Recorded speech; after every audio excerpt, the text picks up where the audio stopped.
Have you ever wished you could be unshakable? Someone who doesn't suffer from rejection, criticism, or betrayal anymore? Maybe all you ever wanted was to finally stop feeling that silent pain, that anguish that eats you from the inside, even when you pretend you're fine. But here's a raw truth. As long as you run from pain, it will keep controlling you. You believe what hurts you comes from the outside, the cruel words, the judging eyes, the painful absences. But what if I told you that none of that has real power over you, unless there's already an open wound inside? The pain that hits you doesn't start with the other person. It starts where you still haven't looked. It's the old abandonment you cover with independence. It's the buried humiliation you hide behind pride. It's the fear of rejection hiding under a mask of self-sufficiency. Carl Jung, master of deep psychology, saw this clearly. We are not what happens to us, but what we choose to become. And it all starts with a brutal realization. You're not wounded by the world. You're wounded by what the world awakens within you. Criticism only hurts because it touches your insecurity. Rejection only burns because it presses on your fear of not being enough. Abandonment only destroys because it reopens an old, unhealed wound. As long as these parts of you remain hidden, repressed, buried in your unconscious, anything from the outside will have the power to destroy you. You try to avoid pain. You protect yourself. You build walls. You harden. But the more you run, the more pain finds new disguises. It shows up as anger, as anxiety, as that constant feeling that you're never enough, that you're always on the verge of exploding or falling apart. You say you're okay, but deep down, you're constantly on the edge. And here's the hardest truth to swallow. Pain still controls you because you still believe you can avoid it. You still believe that if you're good enough, strong enough, understanding enough, no one will hurt you anymore. But that hope is what keeps you stuck. Because as long as you seek control over what comes from the outside, you'll remain a prisoner of what happens inside. What you need is not more control. It's more awareness. You need to stop protecting your pain and start facing it. Because as long as it stays hidden, it will run your life. But the moment you truly look at it, it starts to lose its power. Pain is not your enemy. It's a mirror, a signal, a part of you that just wants to be heard. As long as you resist it, it will persist. But if you have the courage to listen to it, to welcome it, it can set you free. And that's exactly what we'll do in the next chapter.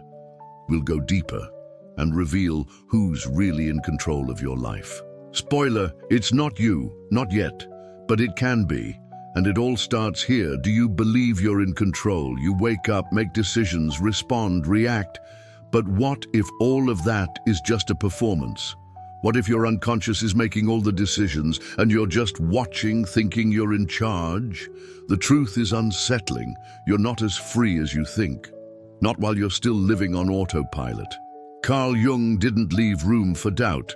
Until you make the unconscious conscious, it will direct your life, and you will call it fate. This may be one of the most cruel and liberating truths in modern psychology, because it exposes the biggest lie we've been told, that we are rational, conscious, and in control. But think about it. Why do you explode over small things? Why do you keep getting drawn to the same people and end up hurt the same way? Why do you sabotage good opportunities even when you say you want to change? It's not bad luck. It's not destiny. It's pattern, unconscious pattern.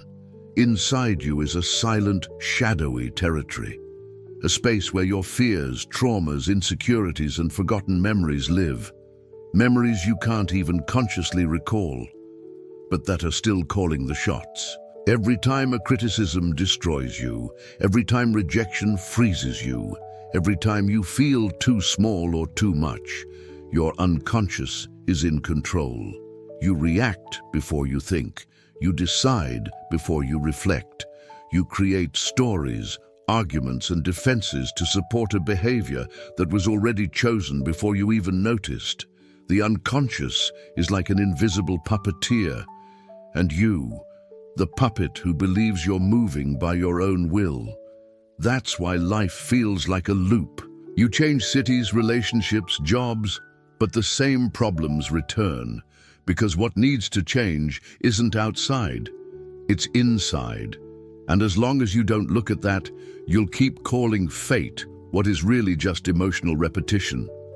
And this isn't your fault. You were taught to run from yourself, to silence your pain, ignore your triggers, smile to please and keep going, as if everything were fine. But you're unconscious.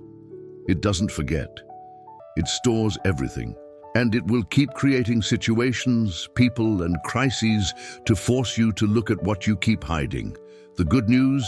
You can take back the wheel, but only when you're willing to step into the darkness, not to get lost, but to finally find yourself.